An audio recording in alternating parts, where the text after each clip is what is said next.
Hello, you're listening to Stanford Medcast, Stanford CME's podcast where we bring you insights from the world's leading physicians and scientists. This podcast is available on Apple Podcasts, Amazon Music, Spotify, Google Podcasts, and Stitcher. If you're new here, consider subscribing to listen to more free episodes coming your way. I am your host, Dr. Ruth Adebuya. This episode is part of our Hot Topics mini-series. In this episode, we are covering trending clinical topics that have been in the news recently, Monkeypox and Ramsay-Hunt. First, we'll start with a conversation with Dr. Stan Deresinki on Monkeypox. And in the second part of the episode, Ishita Verma, a Stanford undergraduate student and intern for Stanford Medcast, will be chatting with Dr. Jon-Paul Pepper on Ramsay-Hunt Syndrome. Dr. Deresinki received his medical degree from the University of Illinois College of Medicine and received training in internal medicine there and at Stanford, where he also completed a fellowship in infectious diseases. For 3 decades, he maintained a private practice in infectious disease, HIV, and travel medicine, and was a hospital epidemiologist at Sequoia Hospital, where he also served as president of the medical staff for 2 years. Dr. Deresinki is currently a clinical professor of medicine in the Division of Infectious Disease and Geographic Medicine at Stanford, and he is the medical director of the Stanford Antimicrobial Stewardship Program and chair of the Pharmacy and Therapeutics Committee and of the Specialty Drugs Subcommittee. He is a section editor of Clinical Infectious Diseases and is a past chair of the Infectious Diseases Society of America Standards and Practice Guidelines Committee, as well as a member of the IDSA Board of Directors. Thank you for chatting with me today. Well, thank you for having me. Today we're talking about monkeypox. And with what seemed like a sudden spread, monkeypox has felt like it has caught us off guard and caused a little bit of panic, especially coming off the frenzy of COVID-19. Can you give our listeners a broad overview of monkeypox and its origins? Sure. Monkeypox virus is one of more than 10 members of the genus viruses called orthopox viruses, which includes closely related pox viruses, including, of course, smallpox. I might add, despite the name, it does not include chickenpox. Chickenpox is a herpes virus that has nothing to do with these pox viruses. And the illnesses caused by these viruses range from lethal, usually lethal with smallpox, which fortunately doesn't exist in the wild anymore, to mild illnesses, for instance, with cowpox and the like. The monkeypox virus is interesting, and even its name is interesting and a matter of dispute because it was first discovered in laboratory monkeys, macaques, in Denmark in 1958, 2 of them that had been imported from elsewhere. So the virus was discovered then, and that's how it got its name, monkeypox. But as we now know, monkeys are not the prime reservoir of this virus. In fact, it isn't absolutely certain what is in the wild in Africa, but it seems to be small mammals, particularly rodents. Monkeys got a bad rap. They were first. To what extent do you think the name monkeypox has fueled public interest in this virus?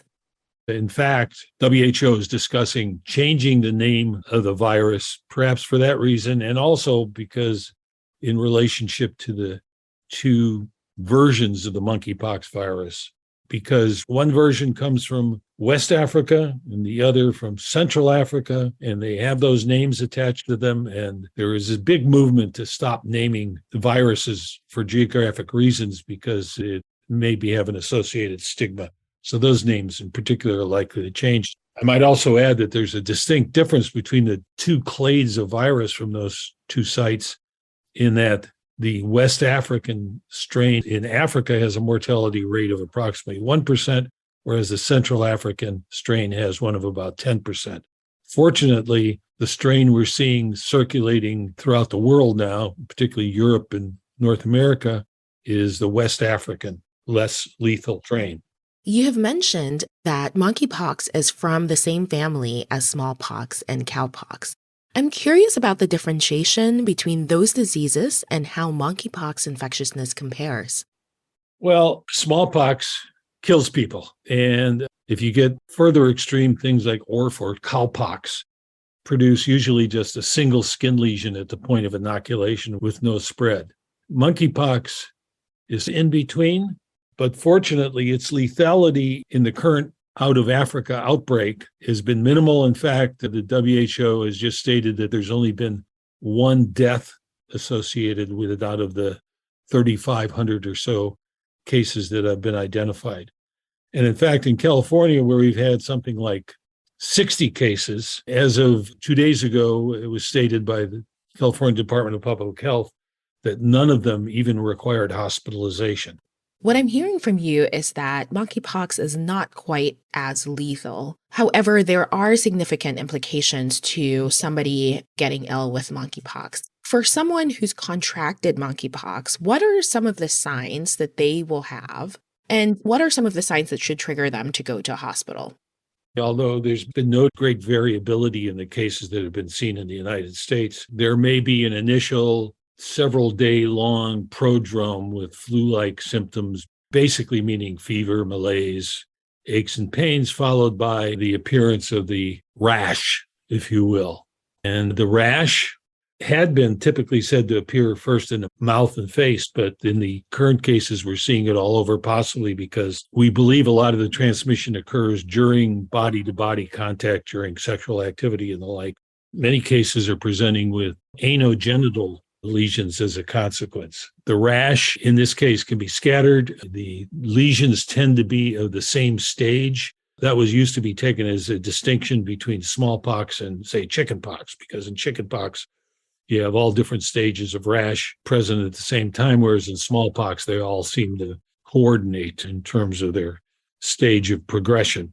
The lesions in chickenpox, which again, I will say has nothing to do with monkeypox, as like with herpes simplex, you see blisters with fluid, and you can, if for instance you wanted to get a sample, what we recommend is that the blister be unroofed and the base be swabbed. But of interest is that the lesions in monkeypox are much deeper, and you can't unroof them. I mean, I suppose you could with a blade, but just by using a swab, you can't unroof them. So when we get a sample actually for testing, we just vigorously rub the surface of the lesion. Now, there are others, some may erode and have other manifestations as well.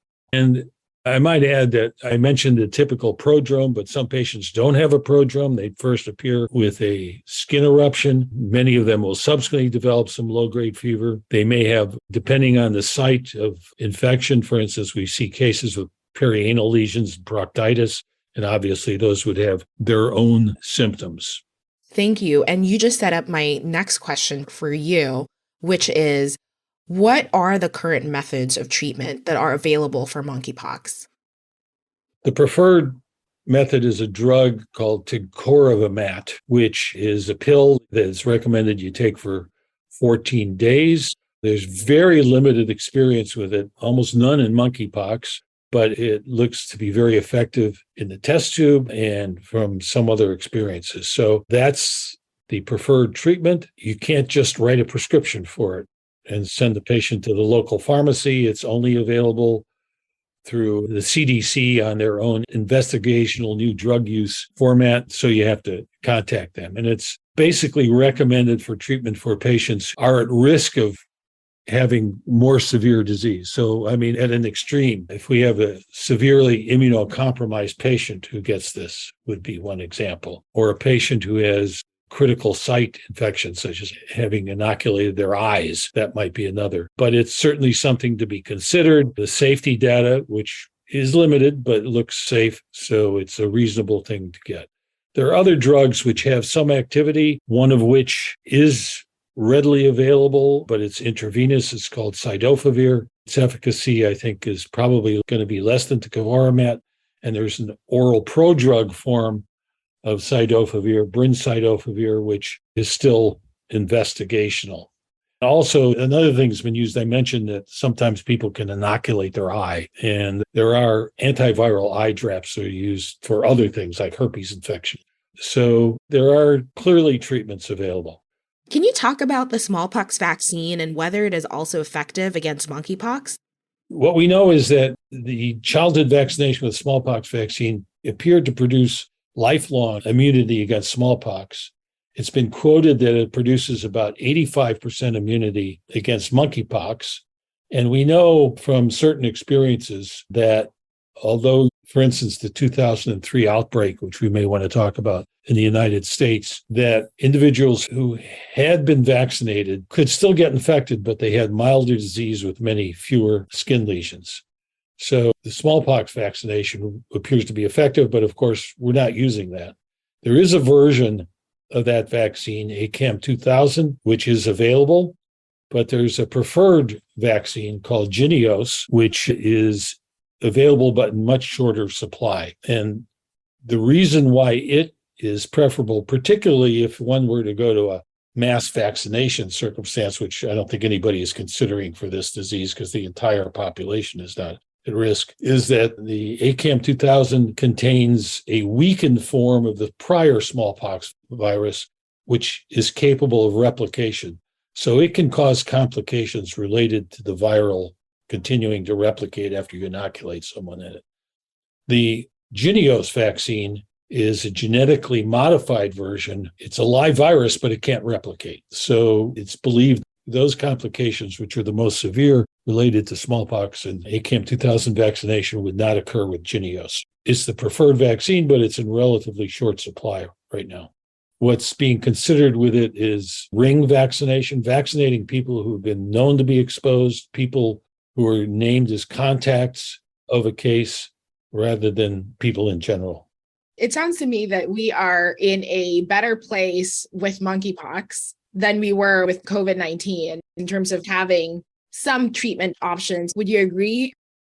COVID-19 was a new virus, and about every 6 months, it turns into another new virus, basically, which complicates things further. We had no diagnostics, no therapeutics, no nothing. In this case, this virus has been known, as I said, since 1958. It's probably been less studied than it should have been. I mean, all of this is another example of how with transmissible infections that their endemicity anywhere in the world is a potential danger to everyone and needs to be dealt with. And we have, as I just mentioned, we have therapeutics, we have vaccines, and we know how to control it, which is basically behavioral modification. And it generally requires close contact, often skin-to-skin contact for transmission. In contrast to SARS-CoV-2, the cause of COVID-19, which can be transmitted by aerosol at long distance with the viral particles persisting in the air for hours. So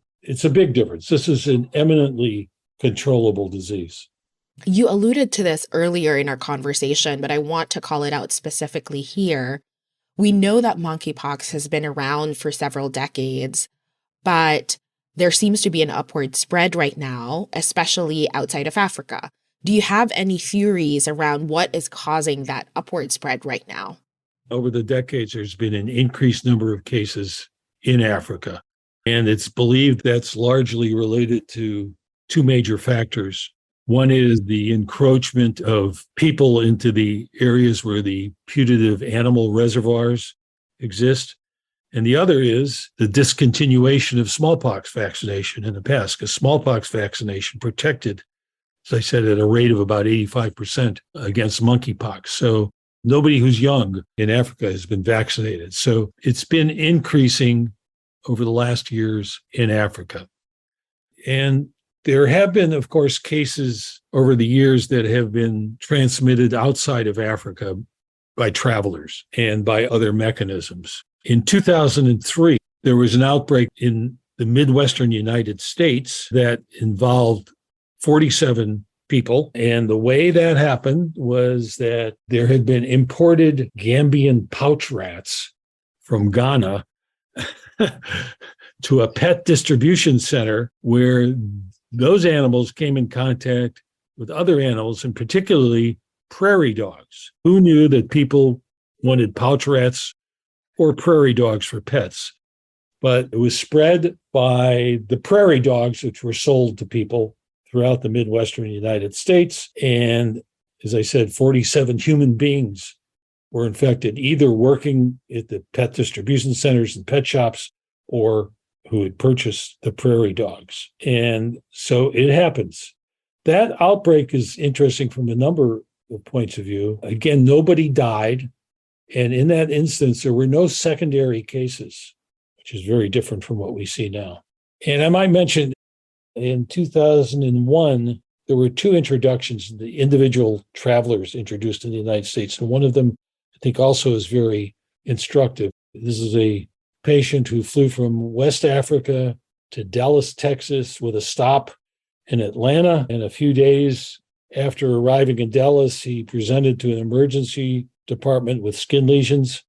And the remarkably astute emergency room doctor figured out there was something strange here, contacted the CDC, and a rapid diagnosis of monkeypox infection was made. And the CDC, of course, did an investigation, and they identified something over 200 potential contacts.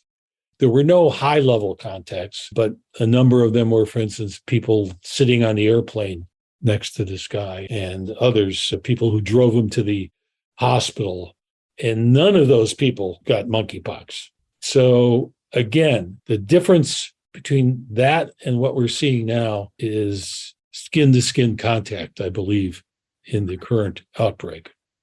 And there have been theories such as, could the virus been circulating at low levels, even in non-endemic countries and animals, and not been recognized? I suppose that's possible.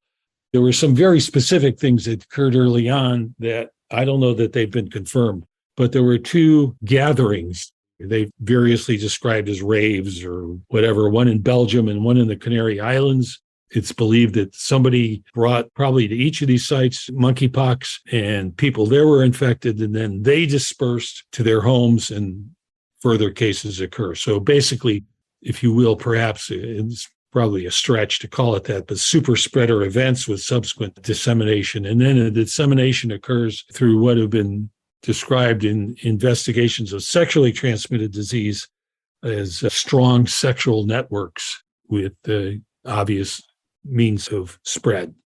Thank you for that insightful response. And as we wrap up our conversation, I'd like to end by asking you, what advice would you have for clinicians who are getting questions from their own patients about monkeypox, and what are some of the next steps that they can take? Well, the CDC has excellent information at their site, freely available, and they're constantly updating it. Right now, that's the best source of information. They can also contact their local public health department if there are particular issues and the like. But in terms of just getting the general information and instructions, the CDC websites are great. Fantastic. Thank you so much for jumping on and sharing your insights on this topic. I'm sure that as things evolve, I would like to continue this conversation if there's new information to share. So thank you for taking the time to chat with me. Thank you. Dr. Pepper is a double-board certified surgeon who specializes in aesthetic and reconstructive surgery of the face, in particular, surgery for the treatment of facial paralysis. He is the doctor of the Stanford Facial Nerve Center since 2017. He has board expertise in facial plastic and reconstructive surgery, including facial reanimation surgery, facelift surgery, rhinoplasty, and the reconstruction of the face after skin cancer resection. Dr. Pepper performed his undergraduate studies at Brown University, majoring in neuroscience. He was awarded his MD at the University of California, Irvine, graduating with the highest honors and Alpha Omega Alpha designation in 2007, and went on to the University of Michigan for his residency training. He now directs the scientific work of the Stanford Facial Nerve Center, and his NIH-funded research explores regenerative strategies to improve nerve regeneration after injury. Thank you so much for chatting with us today, Dr. Pepper. As you know, Ramsay-Hunt Syndrome, or RHS for short, has very much been a trending topic recently. However, since it is a relatively rare condition, not many people know in detail about this type of facial paralysis. Dr. Pepper, to get us started, do you mind describing the condition and its symptoms? Yeah, so first of all, thank you so much, Ishita, for having me on as a guest today. And thank you, Dr. Adewuya, as well. So yeah, Ramsay-Hunt syndrome, obviously a little bit more on people's minds in light of recent events. But in summary, Ramsay-Hunt syndrome describes a relatively rare presentation of a disease where a patient has facial paralysis, usually pain in some part of the face, particularly the ear, and then importantly, a rash that looks like a chickenpox rash that breaks out on some surface of the head and neck, most commonly the ear, sometimes inside of the mouth. And what might be some of the causes for this condition? Ramsay-Hunt syndrome is caused by the varicella virus, the same one that causes chickenpox. This is a story, as many things in medicine are. It's all about location, location, location. Most of us are exposed to herpes varicella or the chickenpox virus at some point in our life, but many viruses are neurotropic. They like to either go after and live in nerves or have some attraction for nerve tissue. And so the herpes varicella virus is similar to this, and it will hide out for long periods of time in the sensory nerves, most likely the sensory nerves, and then will manifest itself later in life. Commonly, patients in their 50s, 60s, 70s, maybe even 80s will have what we commonly call the shingles, right? And that's where you get pain in some sensory nerve distribution somewhere on your body. And you also get the chickenpox-like rash oftentimes. So for Ramsay-Hunt syndrome, again, this is about location, right? It happens to be harbored in the distribution of the facial nerve or some of the adjacent nerve tissue. So it manifests itself as pain, particularly like ear pain or some type of hemifacial pain would be common. A chickenpox-like rash may break out, particularly over kind of the conchal bowl of the ear, the cup-like surface of the ear that we process sound through. And then ipsilateral facial paresis. Those would be the hallmarks, and that's the kind of who, what, why, and where. Yeah, and we talked about some of the functioning and physical difficulties that patients encounter, but can you also walk us through some of the social and psychological issues that patients might encounter? Certainly. I think this gets maybe not as much attention because the initial presentation can be frightening, right? Many times people may wonder if they're suffering a stroke because it's acute onset and they lose function of one side of their face. That's very off-putting and very alarming. However, the recovery from this takes a long time, even when adequately treated. Most full studies of Ramsay-Hunt syndrome would last about a year to find the final result of recovery from facial paralysis. That's a long time to have your face not working normally. So there's been, in the last 10 to 20 years, a growing and very important body of research, a small fraction of which I have done or with collaborators, the people that I've worked with, that's looked at the psychosocial and also communication aspects of facial paralysis, and they are profound. It's a very impactful disease from that respect. And with that in mind, what are the possible treatment options that are available for patients? When a patient presents acutely, the standard form of treatment, first off, diagnosis may not be easy depending on how they present. So that may take some time to make a diagnosis, but presuming that it's a classic triad with pain, facial paralysis, and a vesicular rash, the standard treatment would be steroids, usually oral steroids, and then critically high-dose antivirals. This is an area of some controversy. There have been prior Cochrane reviews that have had some difficulty demonstrating benefit for high-dose antivirals, but based on the best existing data, my recommendation is that anti-inflammatories with high-dose PO steroids in combination with high-dose antivirals are the foundation of treating it acutely. So it sounds like there's a lot of treatment options available for Ramsay-Hunt syndrome. So do most patients tend to make a full recovery, or do we see any long-term healing outcomes that might still consist? In general, what the standard for comparison here is Bell's palsy, which is kind of the elephant in the room. And I think for anyone who treats patients with acute facial paralysis, the things that are on their mind are, number one, stroke, making sure it is not a stroke. Number two, Bell's palsy, once stroke and other causes are eliminated as the potential cause of the patient's acute onset facial paralysis. Bell's palsy is very common. And then Ramsay-Hunt is a subset of those patients with acute onset facial paralysis. It's a much smaller component. So to compare, how do these patients do? about 10% or so of Bell's palsy patients don't get a full recovery. That number depends a little bit on how closely you're looking at them. It might be a little bit higher, like maybe 10 to 15% or so of patients don't recover to what maybe passive observers might deem normal.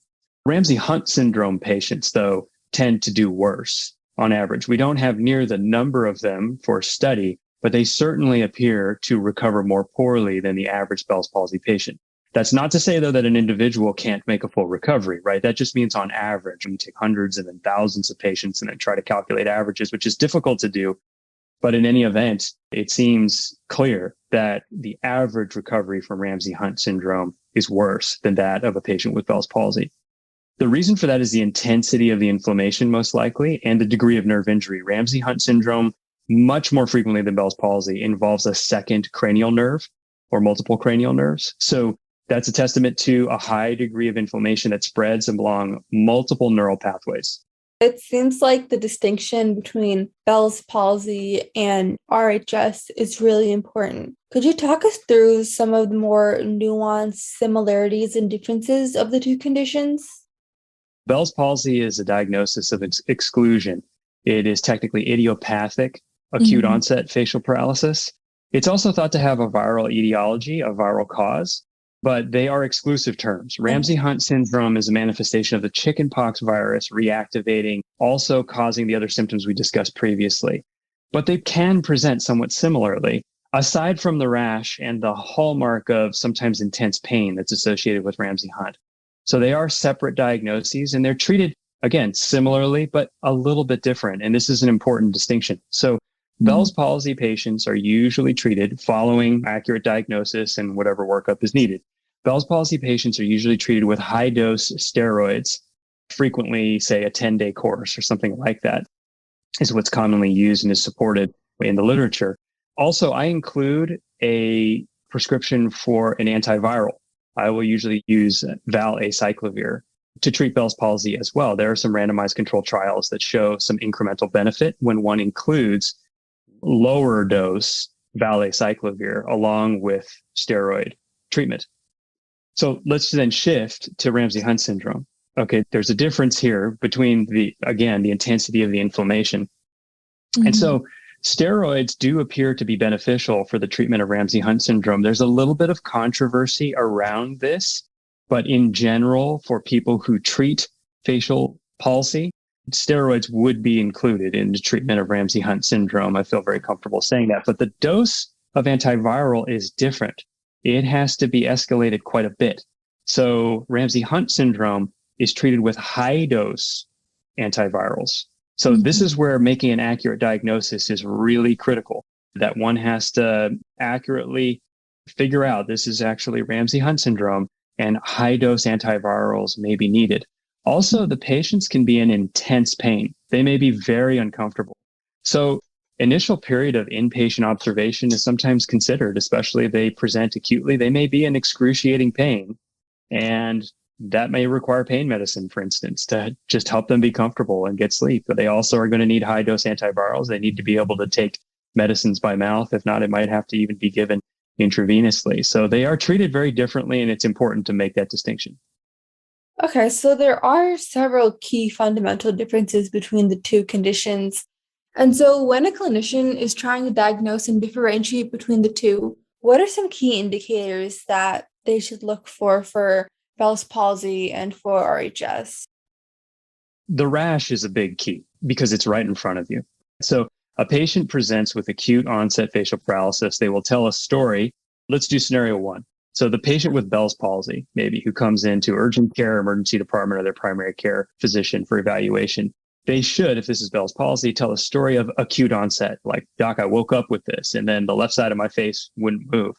Importantly, the brow is also paralyzed. We're taught this from a young age in medical school, that a central nervous system etiology such as stroke may preserve brow function. The location of the nerve injury does matter here, or the nerve tissue injury does matter. But for Bell's palsy, the brow is also affected. So there is paralysis of the ipsilateral frontalis muscle, causing brow paralysis, as well as the rest of that ipsilateral side of the face. But it's acute onset. There is no rash associated with it. There may be pain, but that's plus minus. The Ramsay-Hunt syndrome patient may tell you a different story. They may say, I had the pain first. So they may tell a story of pain that precedes the other manifestations of it. Importantly, though, the rash. If the rash is present in the conchal bowl or on the auricular surfaces, or the ear surfaces, that's a very helpful diagnostic point. One must remember to check inside the mouth. The oral mucosa may be, and I have seen patients such as this, where they have ipsilateral facial paresis, hemifacial pain or periauricular pain, but then the only location of the rash is inside the mouth, particularly the soft palate, because that receives some sensory innervation from the facial nerve more proximally. So the rash is key, but one must remember to check inside the mouth for that rash. There's one other important nuance, though, is that there's a phenomenon of Ramsay-Hunt syndrome appearing without the rash. So herpes zoster sin herpete. That's a difficult diagnosis to make. So the patient has unilateral facial paralysis, but no rash, even when checking inside the mouth. How can one distinguish this diagnosis? There's no definitive way to do it, but your index of suspicion must be high when the patient has intense pain. The patient who has intense, boring otalgia, right? So they have, again, acute onset of their facial paralysis. There's no rash to speak of, but their pain is intense. In those patients, I have a higher index of suspicion that they may have herpes zoster sin herpete in the facial nerve. That, though, is a very challenging diagnosis. So really the key for all of us, kind of the average circumstance facing a clinician, key would be the rash and facial palsy. I did mention briefly earlier that Ramsay-Hunt syndrome is known to cause oftentimes second cranial neuropathies or additional nerves that are injured. That would also increase your suspicion, although that can happen with Bell's palsy. It would increase your suspicion that maybe you're dealing with Ramsay-Hunt syndrome. Hearing loss can be associated with Ramsay-Hunt syndrome. There can be other cranial nerves affected with Ramsay-Hunt syndrome at a slightly higher frequency than Bell's palsy. And so those would also maybe be cues to make you think a bit more about Ramsay-Hunt syndrome if they were presenting very atypically, maybe with multiple cranial nerves. And lastly, whenever there's more than one cranial nerve affected, whether it be the facial nerve and a suspected diagnosis of Bell's palsy, but also hearing loss, or if the suspicion is maybe this is Ramsay-Hunt, but you're not clear on there being a rash and there's tongue weakness plus the facial paralysis, these patients merit imaging, and they're best served by an MRI with contrast, because in those cases, we're also trying to rule out a central nervous system neoplasm. And the clinical practice guidelines that we use that are very helpful and succinct for Bell's palsy dictate that if you have two cranial nerves affected, you need to obtain imaging, contrasted imaging, I would add. You need intravenous contrast to show a tumor. So a non-contrasted study is less helpful if that's what you're looking for. And patients with Ramsay-Hunt, particularly if you can't see a rash, they need to be imaged. As we're finishing up, do you have any last insights to share with our audience? I think that Ramsay-Hunt syndrome obviously is getting a little bit of its time in the spotlight just due to recent events. I think, though, that it points at several things. One, things that present with acute neurological change are frightening. They're frightening for patients, but let's be honest, they're unsettling for us as clinicians as well. So I think, number one, having a very strong foundation, if you're someone who faces acute problems, having a strong foundation in Bell's palsy is really the core. Knowing exactly what Bell's palsy is really helps with the when and the why and the how you manage other more low frequency facial palsy presentations. So I would say that's always the starting point. Bell's palsy is sort of the foundation. And then that is not Ramsay-Hunt. That's an important point to remake and revisit, is that Bell's palsy is not the same thing as Ramsay-Hunt syndrome. And then we talked in detail about the diagnostic criteria, the way patients would present with Ramsay-Hunt, and then their recovery. So I think the final point is people may want to know with, say, a Ramsay-Hunt patient. Patients should not be trying to be seen by a subspecialist acutely. They need to be seen quickly. And they usually do, because they're very concerned that half of their face no longer moves. They think they're having a stroke. But you may have the odd patient who knows someone with Bell's palsy and somehow minimizes it. And so it may be more up to the provider to act quickly. And so the patients need quick medical treatment. Going back to the analogy of a finger getting crushed with a titanium ring around it, time is of the essence, right? As the swelling progresses, the tissue injury can increase. So those patients need to be seen rapidly by a local emergency department, in their PCP's office, or an urgent care, whatever they can get access to quickly. That's the key for all of these presentations. So when would they see someone like me? Sometimes in the first 3 months after injury, I may enter into caring for these patients to help them plan out how do we forecast recovery, what time intervals are important. But I wouldn't be deciding on any surgical treatment for usually roughly a year. In my clinic, I will see them first at 3 to 6 months. I'll connect them with physical therapists, people who can help them with their recovery. If they need electrical testing of their nerve, I refer them to specialized neurologists who perform that service. And that process can begin in the 3 to 6 month time window, but it's not the same for every person. But actual treatment from me usually begins at about 1 year after treatment because I want to see how much they get better on their own. It is very hard, even with modern surgery, to do better than native recovery, right? So that nerve is going to try to recover. Let's see what it can do before we start supplementing it with surgery. So by and large, I won't intervene surgically for at least 1 year.